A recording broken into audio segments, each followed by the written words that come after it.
Bonjour à tous. Alors aujourd'hui, je vous présente une petite vidéo qui est extraite d'une de mes conférences sur le frelon asiatique pour vous parler des moyens de lutte contre cette espèce de frelon invasif en Europe. Alors, je vais vous présenter 5 systèmes en termes de lutte contre le frelon asiatique. Le premier consiste à repérer et détruire les nids.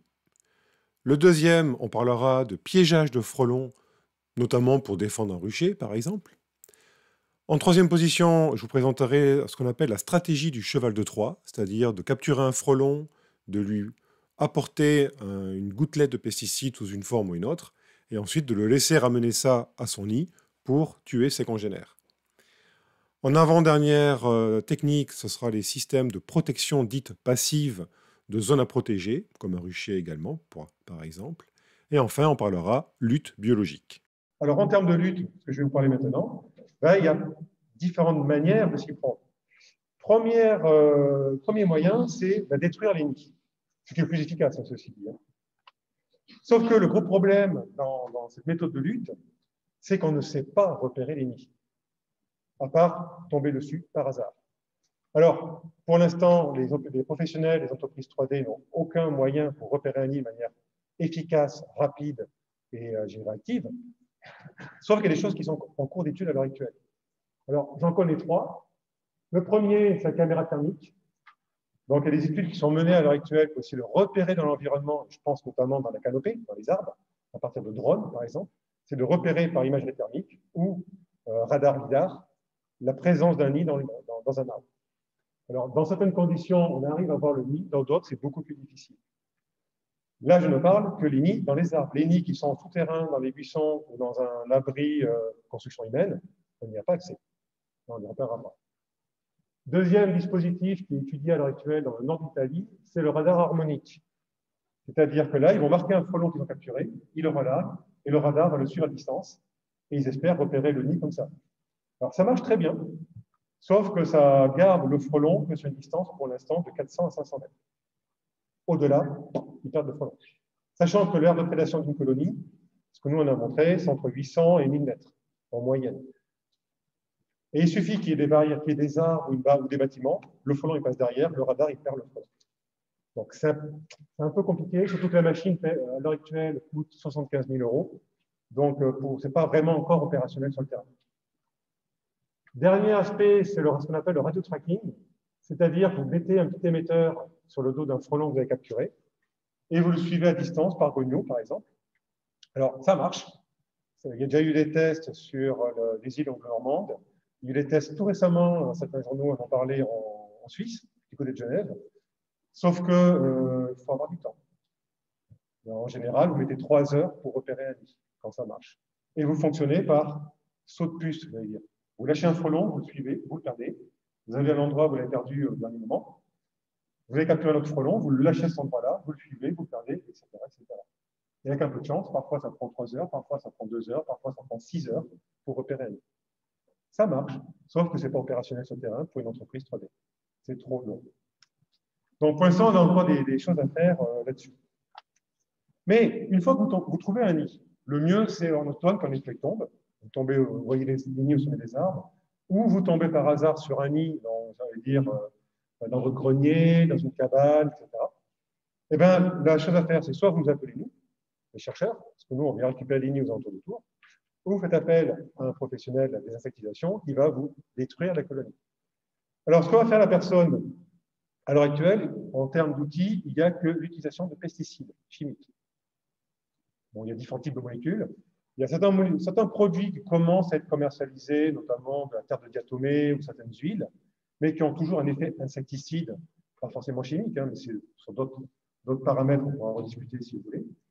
Mais dans tous les cas de figure, il faut injecter le produit dans le nid. Donc, il y a plein de possibilités. Soit le professionnel a une nacelle ou loue une nacelle pour accéder au nid. Alors ça, en termes de prix au client, c'est horrible. Ça peut aller de 400 euros à, j'ai même eu un cas une fois, à plus de 2000 euros. C'est n'importe quoi. Enfin, n'importe quoi. Il faut louer la nacelle, etc. Donc c'est un peu onéreux. Ou l'opérateur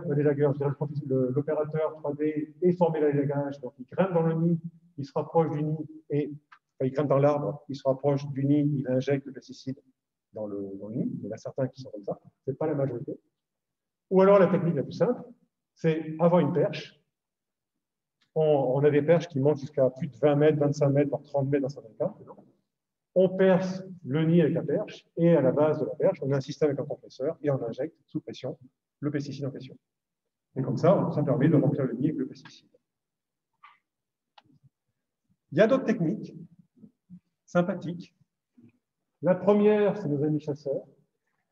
Alors, il y a des protocoles, il faut 4 chasseurs, chacun se met à un point cardinal et chacun tire une série de, je ne sais plus, je crois que c'est 4 cartouches. Bon, j'ai mis, parce que je suis politiquement correct, l'efficacité à démontrer. Il n'y a pas d'études qui montrent si ça marche ou pas. Certains m'ont assuré que ça marchait, et j'ai discuté avec d'autres personnes qui m'ont assuré que c'était n'importe quoi, ça ne marchait pas, et qu'ils ont cavalé comme des malades parce que les frelons les attaquaient. Donc, je ne sais pas. Maintenant, avant, quand j'en parlais en rigolant, en disant imaginez la probabilité de tuer la reine avec un fusil ou un frelon. Bon, il y a peu de chance. Mais l'intérêt que je vois à mon niveau sans test, c'est que quand vous tirez sur un nid, vous l'explosez le nid. Enfin, normalement. Certains ont déjà tiré sur des nids, et le nid entier, ça ne servira à rien. Je vais même vous donner un exemple. À l'hôpital, ici, j'ai passé une nuit à un nid de frelons au scanner, sur rayon X, parce que je travaille sur l'architecture du nid. Et quelle n'a pas été notre surprise de voir sur rayon X le nid qui brille dans tous les sens. En ce moment, on n'a pas compris. En fait, il était gorgé de plomb. C'est un peu surprenant. Mais on peut imaginer une chose, si le nid est détruit, les galettes tombent au sol et il n'y a plus de larves. Si vous les retirez, il n'y a plus de larves. Donc la colonie, temporairement, elle ne va plus aller chasser dans l'environnement, elle ne va plus attaquer de ruchers à proximité, parce qu'elles n'ont plus de larves à nourrir. Elles vont juste reconstruire un nid, ou plusieurs nids. Par contre, vous avez des bestioles super agressives derrière. Donc pour moi, c'est un peu dangereux le cas. Je fais preuve du contraire. Deuxième point aussi, de technique qui est sur le marché à l'heure actuelle, c'est l'utilisation de fusils paintball avec des billes de pesticides. Alors, je trouve l'idée intéressante. Au niveau conceptuel, c'est une très bonne idée. Par contre, sur le terrain, ce n'est pas bon du tout. Parce que d'une part, les gens ne sont pas des tueurs d'élite, et les billes, elles partent partout dans l'environnement. Et vous foutez des pesticides partout dans l'environnement. Et ensuite, si vous n'utilisez pas la bonne température des billes de pesticides, eh bien, elles vont traverser le nid sans éclater à l'intérieur. Donc, il y a vraiment un protocole à suivre. Il faut vraiment être formé au tir, je dirais, ce qui n'est pas la majorité des professionnels qui utilisent ce matos. Ce matériel, on peut considérer qu'il peut être utile dans certaines conditions où on ne peut pas agir. Le meilleur produit, à ma connaissance, pour moi, qui est la perche, si vous êtes un nid, par exemple, localisé sur un pylône électrique. Sur un pylône électrique, vous avez la ligne à haute tension ou très haute tension, vous n'allez pas poser une perche dessus. Sinon, vous allez vous mettre au courant rapidement qu'il y a un problème. Donc, on peut, dans ce cas-là, utiliser un fusil paintball. Je dirais que c'est le seul exemple où ça peut potentiellement avoir l'intérêt. Sauf que, attention, vous foutez du pesticide partout.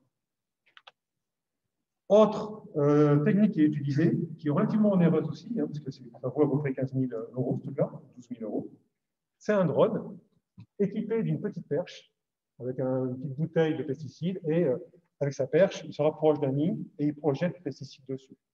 Ou il traverse l'enveloppe, il projette à l'intérieur. Ou alors, j'ai vu aussi un drone avec une bonbonne qui projette, c'est comme un spray en fait, pour projeter le pesticide sur le nid. Sauf que, honnêtement, c'est un peu chéro et ça ne sert pas à grand-chose. Parce que si vous voulez vous approcher d'un nid dans un arbre, avec la petite perche qui doit faire, aller à tout casser 2 mètres, 3 mètres peut-être, j'en sais rien, il faut vraiment que votre nid soit en périphérie de la canopée, ce qui n'est pas la majorité des cas. Donc en fait, vous allez payer 12 000 euros pour un drone équipé et vous aurez un effet, enfin, vous allez peu l'utiliser finalement. Et ceux qui vendent des machines où vous projetez le pesticide sur le nid avec la bombe, ce système-là, ben, c'est vraiment qu'ils connaissent strictement rien au frelon, ça ne sert à rien. Vous mettez du pesticide sur l'enveloppe, tout le monde qui est à l'intérieur est protégé.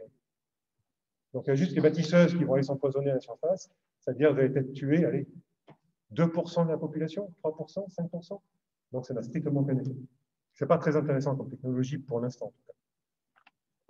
Mais dans tous les cas de figure, les professionnels utilisent un pesticide, et si c'est mal maîtrisé, eh bien, soit vous avez un nid qui est ici, on perce et on envoie la poudre tout autour. Tous les points noirs, c'est des frelons qui volent, ils ne sont pas contents. Donc vous mettez le pesticide partout dans l'arbre, ou alors si vous descendez le nid derrière, pas correctement, tout s'éclate, c'est Noël, vous avez de la poudre blanche partout dans l'arbre et au sol. Donc, votre impact n'est pas exclusivement localisé sur le frelon asiatique, mais vous allez impacter tous les insectes locaux. Et ensuite, si vous ne nettoyez pas, tous les oiseaux qui vont venir bouffer les insectes, ils vont s'empoisonner aux pesticides. Donc, c'est un énorme problème, ça. Alors, mais le problème, c'est qu'à l'heure actuelle, c'est le seul outil efficace sur le terrain. Alors, il existe peut-être d'autres solutions. Nous, on a publié il y a 3 jours un article pour montrer potentiellement une nouvelle solution. Eh bien, on s'est inspiré de la nature, tout bêtement, d'Apis cerana, l'abeille asiatique. Donc ici, vous avez une boule d'abeille qu'on appelle la boule thermique, la heat ball, où au beau milieu, vous avez un frelon asiatique. En fait, quand vous avez des frelons qui attaquent je dirais une ruche, vous pouvez aller jeter un œil sur YouTube. J'ai une chaîne, j'ai mis la vidéo pour que vous puissiez voir à quoi ça ressemble. Eh bien, si on a un frelon qui attaque, vous avez des dizaines d'ouvrières qui se jettent sur le frelon, forment la boule, et en se mettant dessus, là, ça fait monter la température au milieu. Et ça monte au-delà de 47 degrés. Et le frelon, il est tué par hyperthermie et étouffement. Ça marche quand il y a un frelon, peut-être 2 frelons, mais quand il y a plus d'une dizaine de frelons, comme dans l'exemple que je vous ai mis sur la page d'accueil, il y avait 30 frelons en stationnaire, ben, la colonie d'abeilles, même si c'est Serrana, ne peut rien faire. Mais l'aspect thermique est intéressant. Donc, c'est ce qu'on a fait l'année dernière au laboratoire. Bon, alors, c'est un peu méchant parce qu'on a tué des frelons. On a testé différentes températures. On a testé différents modes d'apport thermique. Est-ce qu'on fait une température flash? Est-ce qu'on fait une température croissante à 30 degrés minutes? Et on a essayé la chaleur sèche et de la chaleur humide, forme de vapeur. Et on a regardé les effets au niveau temporel, température d'eau injectée et quelle est la meilleure technique pour tuer les frelons. Ce qu'on a montré à la conclusion de l'article, il faut une certaine température. Il ne faut pas foutre le feu au nid, hein, ceci dit. Hein. Attention à ne pas trop monter haut. Et la vapeur est le plus efficace. C'est ce qui nous permet de tuer les frelons en moins de 10 secondes. Alors, on tue la reine, on tue les ouvrières, les mâles, les gîtes, c'est-à-dire les futures reines, et les larves. Donc, on a un effet global. On a mesuré sur toutes ces questions. Donc, l'idée derrière, on en est là pour l'instant. Donc, ce n'est pas du tout sur le terrain, hein, ce n'est pas du tout opérationnel encore. Ce qu'on veut faire, ce qu'on a commencé à faire, c'est de mettre des dispositifs qui rentrent dans le nid, au sommet du perche, par exemple. On injecte la vapeur, et il faut que la vapeur, la chaleur, se répande en 3 secondes maximum dans le nid pour pouvoir tuer tout le monde. Parce que si les ouvrières sortent, ben, ça ne sert à rien. Donc là, c'est la prochaine étape où on va créer des prototypes, travailler sur le protocole d'élimination pour que ça marche d'une manière opérationnelle, que ce soit vendu comme ça à des professionnels, et comme ça, on arrêtera les pesticides chimiques. Ça, c'est le premier moyen de lutte. C'est-à-dire, on trouve une colonie et on lui fait la peau. Le deuxième effet de lutte, c'est le piégeage. On parle depuis de nombreuses années de piégeage. Alors, en termes de piégeage, on a des pièges qui sont fabriqués de manière artisanale et on a des pièges commercialisés aussi. Tous utilisent des appâts alimentaires, soit à base de sucre, des glucides, soit à base de protéines, ou parfois un mix des deux d'ailleurs. Mais le problème, c'est que souvent ces pièges ne sont pas sélectifs. Vous avez un exemple ici où, sur une campagne de piégeage qui a duré quelques jours, 3 frelons asiatiques, une bonne dizaine d'Européens, plein d'autres insectes, et une masse énorme de mouches, de diptères. J'ai fait une manip pareillement, plusieurs fois d'ailleurs, là je vous donne un autre exemple chiffré, sur une semaine de piégeage, pas loin de 2000 insectes divers capturés, et on était super chanceux, 50 frelons. On avait vraiment de la chance. Donc, qu'est-ce que ça montre? Les pièges ne sont pas sélectifs, en général, je dis bien en général, parce que maintenant il y a des efforts faits par certains pour essayer d'augmenter la sélectivité des pièges, mais surtout, c'est que ce n'est pas efficace. 3 frelons, c'est que dalle. Donc, le problème, il est là. On a des pièges maintenant. On a un exemple ici, hein, on a fait une fabrication maison chez nous, mais il y a des équivalents qui sont déjà commercialisés. On a des pièges qui sont plus sélectifs, mais par contre, ils ne sont pas du tout efficaces. Il n'y a aucun piège à l'heure actuelle qui combine ces 2 paramètres, efficacité et sélectivité. Il n'y a pas. Donc, le souci, c'est ça. Donc, nous, on a travaillé sur cette question depuis une dizaine d'années. Donc, on a travaillé sur le design du piège. On avait mis au point un piège sélectif il y a déjà 5-6 ans. On a travaillé sur des appâts chimiques pour remplacer l'appât alimentaire. Et on a travaillé également sur des filtres chimiques à mettre à l'entrée du piège pour sélectionner un peu les insectes qui vont rentrer et attirer un peu plus le frelon. Donc, le premier point sur le piège en lui-même, ben, nous, on a On est allé au bout, on s'est arrêté, on n'a pas mis en vente, ça n'a aucun intérêt. On était 100% sélectif, mais ce n'est pas efficace. Parce que l'appât alimentaire, ce n'est pas ça qui attire à 100% les frelons. Donc ça, du coup, on a arrêté, on a laissé tomber ce côté-là. Ensuite, on a regardé le filtre chimique. C'est-à-dire que nous, ce qu'on a fait, c'était une des caractéristiques de notre équipe, c'est qu'on a analysé tous les systèmes de communication chimique du frelon. C'est-à-dire les phéromones, phéromones de contact, phéromones à distance, phéromones d'alarme, phéromones sexuels. On a travaillé sur toutes ces molécules. Et le premier point, on avait travaillé sur les phéromones de contact, c'était aussi notre spécialité, ce qu'on appelle les hydrocarbures cuticulaires. Ce sont les hydrocarbures que les insectes ont sur le corps. C'est comme une carte d'identité, en fait. Ils se scannent avec les antennes et ils identifient l'individu qu'ils rencontrent via ce mélange d'une centaine de molécules en général. On était parti d'une idée peut-être un peu saugrenue. Donc ça, c'était publié il y a 3 ans déjà. On avait récupéré la signature chimique de frelon et on avait badigeonné l'intérieur de piège au niveau de l'entrée du piège et on avait mis un appât alimentaire. L'idée, c'était quoi? C'était de dire, voilà, l'appât va peut-être attirer des frelons, va attirer plein d'insectes, ce qui est classique. Tout ce petit monde va arriver à l'entrée du piège et en se posant à l'entrée, forcément, ils vont scanner l'entrée et ils vont percevoir la phéromone de contact du frelon, donc du prédateur. Donc l'idée, c'était que le frelon asiatique, lui, ça ne le perturbe pas, il rentre en capture, et les autres insectes vont dire, ah zut, ça sent le prédateur, je me tire vite fait. Bon, c'est un peu l'idée. Donc là, on a commencé à faire des études là-dessus. Les premiers résultats étaient intéressants. On avait quand même un taux de succès en termes de sélectivité. Mais on a fait l'année dernière toute une série de manips sur plusieurs mois. Et il faut qu'on analyse ces données-là de piégeage pour qu'on voit si on doit continuer ou pas. Pour l'instant, c'est en cours. D'autres études qui ont été faites aussi, c'était d'utiliser les odeurs d'abeilles. On sait que les ruchers attirent les frelons par des odeurs, attirent les frelons aussi par des paramètres visuels. Les frelons ont quand même une bonne vision pour voir les choses. Et j'ai des collègues parisiens qui ont étudié toutes les molécules connues de l'abeille pour voir si ça attire les frelons. Et ils ont montré qu'il y avait 3 molécules, préférentiellement, qui pouvaient attirer du frelon au laboratoire. Alors, au départ, on ne voulait pas utiliser ça, parce que si vous mettez une phéromone d'abeille dans un piège sur un rocher, forcément, vous attirez les abeilles. Et si vous capturez des milliers et des milliers d'abeilles de frelons, je ne pense pas que l'apiculteur va être enchanté. Donc, du coup, on n'a pas développé ce truc-là. Maintenant, on a des pièges sélectifs, et l'idée revient, parce qu'une abeille pourra rentrer, mais elle ne peut pas ressortir. Sauf que, pour l'instant, cette idée, j'ai mis l'étude en cours, je suis politiquement correct, gentil, on n'est pas encore vraiment dessus, c'est des choses plus intéressantes dont je parlerai après. Mais on ne l'a pas développé, tout simplement, c'est que si vous mettez une phéromone d'abeille sur un rucher, forcément, vous allez attirer les ouvrières. Donc forcément, vous allez impacter le comportement des ouvrières. Donc forcément, vous allez gêner un peu les colonies d'abeilles et ça peut impacter je dirais leur vie de tous les jours, leur activité de fourragement et la production de miel. Donc ça, on l'a mis en stand-by, on n'a pas touché à ça pour l'instant. Mais par contre, ce qu'on a fait, comme je vous disais, on avait étudié la communication chimique du frelon, on a étudié aussi la phéromone d'alarme du frelon. C'est un papier qu'on va bientôt soumettre. Mais là, je vous montre les premiers résultats du papier.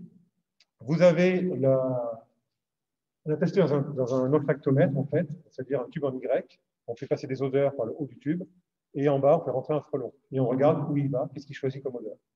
On avait testé des témoins négatifs de l'air, témoins positifs qui est positive control en bas. Ça, c'est du miel dans une branche, parce qu'on sait que ça attire. On a testé le contenu de la glande à venin, parce qu'on sait que c'est là que ça produit la phéromone d'alarme. Et on a testé 2 types de frelons stressés. Et on a regardé, donc ils produisent la phéromone d'alarme à des quantités différentes. Et on a regardé, est-ce que ça a attiré des congénères? Et bien, on a montré que oui, ça attire. Donc là, on a montré que le mélange phéromonal de la phéromone d'alarme attire les frelons. Alors, cet aspect, ça fait quand même plus de 10 ans qu'on bosse dessus, ce n'était pas au hasard. C'est-à-dire qu'on sait pertinemment qu'un frelon que vous tuez avec une raquette, vous l'éclatez, vous posez votre raquette, les frelons suivants, ils vont sur la raquette. Ils sont attirés par la raquette. Et en fait, votre premier frelon, quand vous le dégagnez comme ça, eh bien, il est en super stress temporaire, ça fait peur, et il relargue la phéromone d'alarme en quantité, qui se dépose sur la raquette. Et ça attire les congénères. Quand vous avez un piégeage, si vous capturez des frelons, vous videz votre piège, vous videz l'appât, vous ne remettez pas d'appât, vous ne lavez surtout pas le piège, vous le mettez en place, ça continue à tirer des frelons. Parce que les frelons capturés, c'est ça qui fait qu'un piège marche. Ce n'est pas l'appât alimentaire, hein, ceci dit. C'est les premiers frelons qui sont capturés. Ils ont été attirés par les premiers insectes qui, eux, étaient attirés par l'appât, qui ont été capturés, qui ont stressé, qui ont bazardé des substances de stress, ce qui a attiré le prédateur. Après, le prédateur se fait choper, il relâche la phéromone d'alarme, et votre piège s'enclenche. Et c'est comme ça qu'on peut parfois capturer des frelons. Donc là, on démontre que la phéromone d'alarme, c'est ce qu'on est en train d'étudier maintenant au laboratoire molécule par molécule, pour voir quelle est la molécule qui a un vrai effet d'attraction. Alors, dans le panel moléculaire de la phéromone, on a trouvé une molécule qui a un effet répulsif. Pour montrer que c'est très complexe, ces mélanges moléculaires, et le rôle de chaque molécule. On a une molécule qu'on est à l'heure actuelle en phase de test final sur le terrain, sur les ruchers. On a montré, de manière que ça repousse les frelons. Alors, pas à 100%, mais déjà, on diminue fortement l'impact du frelon sur une ruche. Donc ça, c'est encore en cours. Autre point sur le piégeage, ça, c'est une étude qui a été faite au labo avec une étudiante chinoise. On a identifié la phéromone sexuelle, le panel complet moléculaire, chez l'Aspergillus, donc le frelon asiatique. Et on a testé ça sur le campus. Donc la photo que vous avez sur la droite, c'est un petit piège avec la phéromone qu'on a mis à l'intérieur. On a mis ça sur Grandmont. Et bien, au départ, il n'y a personne, pas une personne, il y a juste l'étudiante qui est là. Elle pose son piège, elle met la phéromone, et en 2 minutes, hop, il y a des mâles qui arrivent. Donc en fait, on a alors, la phéromone sexuelle, sachez qu'elle est produite par la future reine, la gyne. Elle attire les mâles pour s'accoupler avec eux. Donc là, on a un piégeage potentiellement intéressant, non pas de protection de site, comme le premier piège que je vous ai montré, hein, mais de lutte contre l'espèce. C'est un piégeage sexuel. On pourrait attirer les mâles, les capturer, même à grande échelle. Et du coup, on ne va pas faire disparaître l'espèce comme ça. Mais par contre, on va stimuler le phénomène de dépression de consanguinité. Parce qu'on a montré qu'il y avait de la consanguinité dans l'espèce.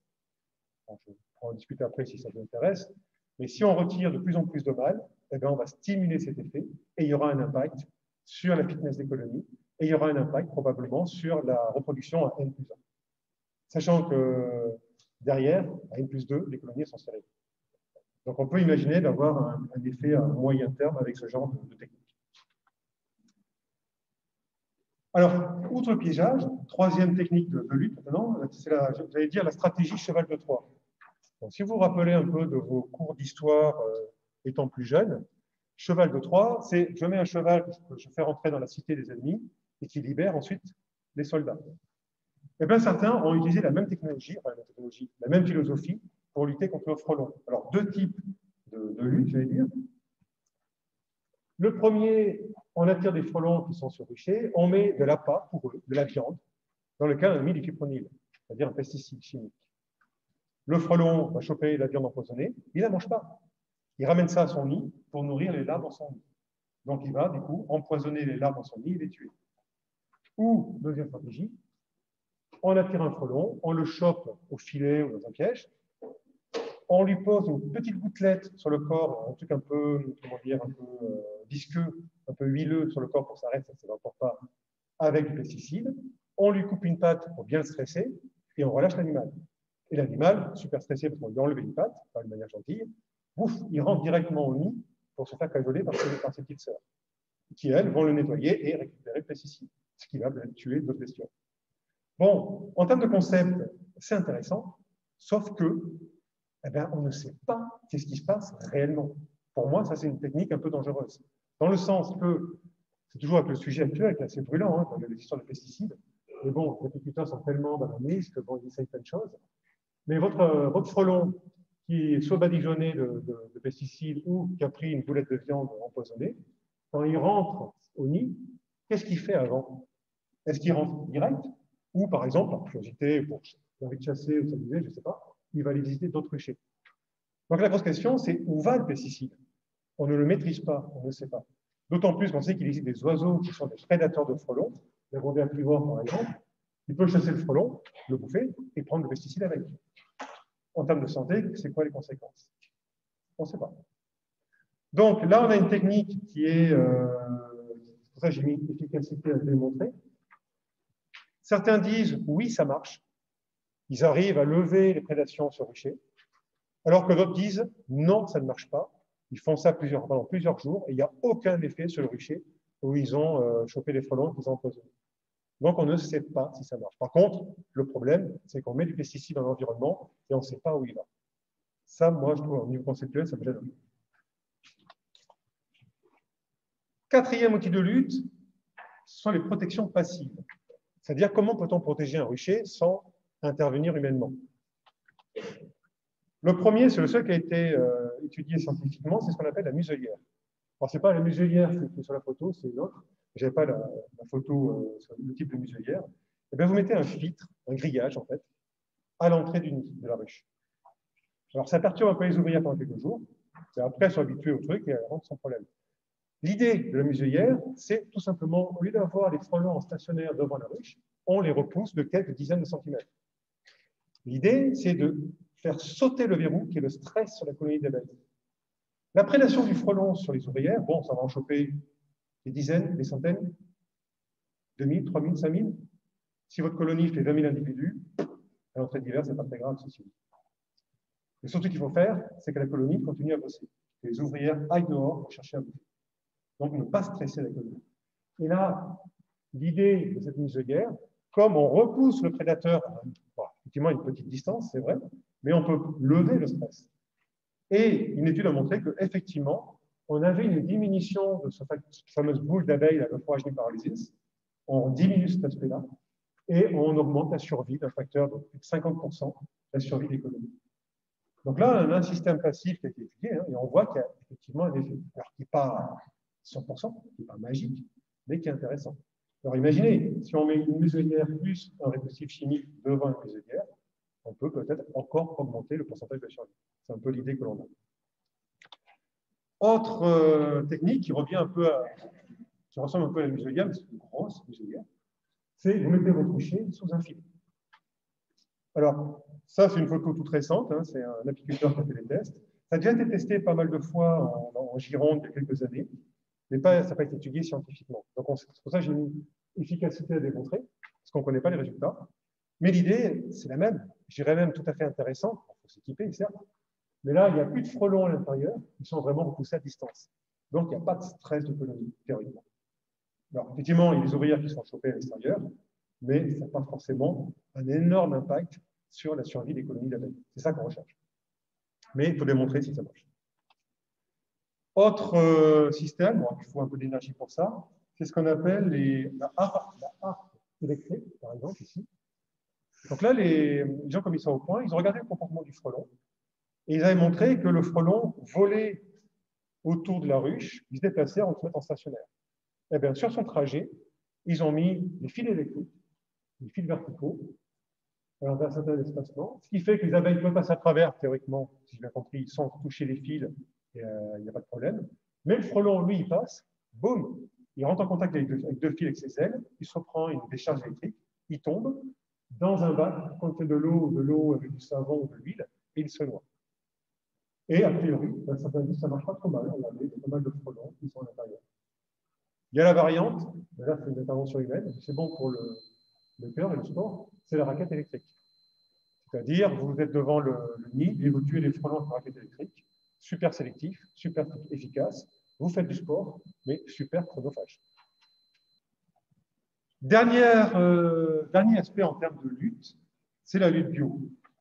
Effectivement, un scientifique comme moi, qui est un biologiste ou un écologiste, forcément, on va vous parler de lutte biologique.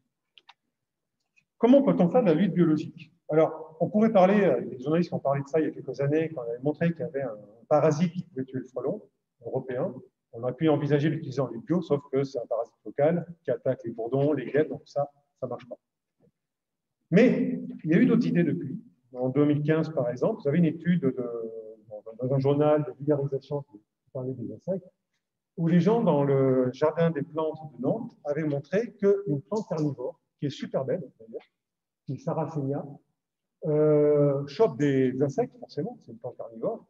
Et l'histoire, c'est que le technicien du parc faisait visiter le parc à des gamins, une classe de gamins, et il a collecté des urnes de la plante carnivore, il les a ouvertes pour montrer aux enfants, regardez, il y a plein d'insectes.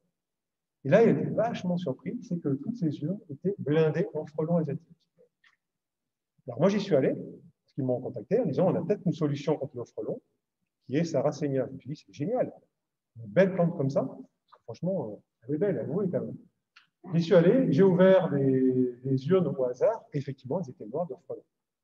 Donc, on a lancé derrière une étude qui a duré 2 ans. Alors, c'était très sympa avec les gens du Jardin des Plantes. Ils ont accepté de collecter, de couper une centaine d'urnes sur la tourbière.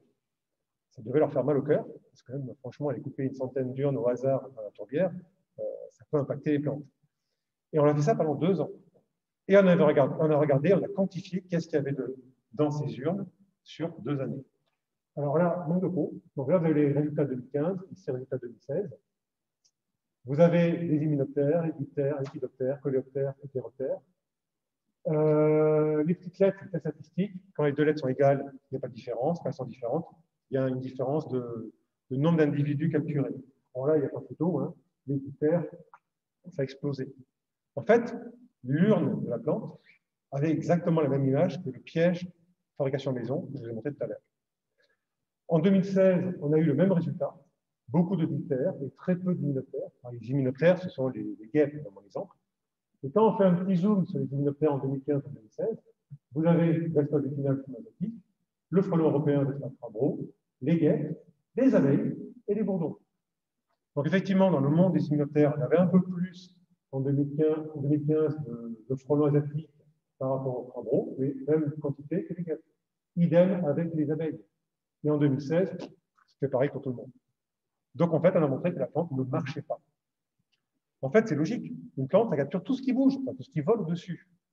Donc en fait, en 2015 et 2016, elle a chopé tout ce qu'il y avait et il y avait parfois quelques frelons. Qu'est-ce qui s'était passé en 2013-2014 qui donnait lieu à la publication en 2015, que je vous ai montré juste avant? Eh bien en fait, sur le jardin des plantes, on a cartographié, si vous voulez, les présences de nids sur plusieurs années avec des professionnels. Et on s'est rendu compte qu'au moment où ils ont vu que les plantes étaient gorgées de frelons, il y avait 4 nids de frelons dans la zone. En fait, il a tellement nettoyé la zone qu'il n'y avait quasiment plus d'insectes, il n'y avait que du frelon. Ça, c'est l'hypothèse que l'on a. Ce n'est pas une preuve, hein, parce que c'est difficile de le prouver. Mais a priori, ça serait ça. Donc, la conséquence, on ne peut pas utiliser la plante comme outil de lutte biologique. Alors, il y a des agriculteurs, j'ai appris, qui ont voulu planter des sarracénias autour des ruchers. C'était en Vendée, je crois, il y a quelques années. Je ne pense pas qu'ils ont reproduit l'expérience. Parce que la plante, elle capture des abeilles aussi. Donc, ce n'est pas forcément très utile. C'est super joli, c'est chiant à cultiver parce qu'il faut l'arroser avec de l'eau super purifiée, etc. Ils sont toujours humides. Mais en termes de lutte biologique, ce n'est pas le plus intéressant. Autre aspect en termes de lutte biologique, si vous êtes intéressé par le sujet, forcément, vous avez l'information sur Internet, c'est la poule. C'est-à-dire certains vous disent qu'une poule que vous mettez au milieu des ruchers, celle-ci, à un moment donné, va vouloir bouffer de la protéine, va manger des insectes, c'est ce qu'elle fait. Et quand elle est confrontée devant une ruche avec des frelons asiatiques en vol stationnaire, elle les chope. Le crabeau, elle ne le chope pas parce qu'il ne se met pas en stationnaire, ce n'est pas son comportement classique. Et a priori, l'abeille, elle ne va pas trop s'amuser à les attraper. Alors, j'ai mis l'efficacité à démontrer. Il n'y a aucune étude qui démontre l'efficacité. On n'en sait rien. Alors, certains vous disent, ce n'est même pas une poule pondeuse qu'il faut utiliser, c'est des poulets en croissance. Enfin, il y a plein de choses qui sont testées un peu à façon maison, mais il n'y a pas eu d'études scientifiques qui démontrent comment ça marche. Alors, j'ai quasiment terminé mon speech. Et après, on pourra discuter si vous êtes intéressé. Si vous voulez des informations sur le frelon, alors, vous allez sur Internet et vous avez pléthore d'informations. Certaines super intéressantes, d'autres un tantinet folklorique. Donc, moi, je n'aime pas trop ce truc-là, donc j'ai un peu œuvré en com. Alors, en com, il existe à l'heure actuelle en français un seul bouquin sur le frelon asiatique, qui est sorti l'année dernière d'ailleurs. J'ai sorti ça aux éditions du SNA, où dedans, on explique en fait la biologie de l'animal, donc des frelons en général et du frelon asiatique. On parle des régions biologiques, on parle de la biologie de l'animal, ses relations avec nous, et derrière, qu'est-ce qu'on peut faire contre. En fait, c'est plus détaillé, mais c'est ce que je viens de vous faire là en quelques dizaines de minutes. Ou si le bouquin, vous n'aimez pas, depuis quelques mois, j'ai créé une chaîne YouTube. Vous pouvez jeter un œil dessus. Il y a pour l'instant une quinzaine de vidéos. Alors, c'est super simple, je n'ai pas fait du scientifique, c'est vraiment de la vulgarisation. Si vous montrez à quoi ça ressemble un frelon asiatique, comment on collecte un nid, c'est quoi sa biologie, etc. Et si vous avez envie de consommer du frelon, j'ai même fait une vidéo où j'ai repris avec les films cette fois-ci les quelques images que vous avez vues pour boire le frelon, c'est un alcool, ou manger du frelon. En tout cas, je vous remercie pour votre attention. Je dois remercier pas mal de personnes, bien évidemment. Vous savez bien que ce n'est pas moi qui fais tout ce boulot tout seul. Ce serait un peu compliqué. Donc, j'ai mes financeurs, donc la Région Centre, une entreprise, département de la Manche qui me finance à l'heure actuelle. Un grand merci à eux. Pour le CNRS et l'université qui sont une tutelle de mon labo. Et tout ce petit monde, et j'en ai plein que j'aurais oublié, qui sont des collègues ou des étudiants qui m'ont fait le plaisir de bosser avec moi à différents niveaux d'études et qui font, eux, avancer la recherche. Et je vous remercie pour votre attention.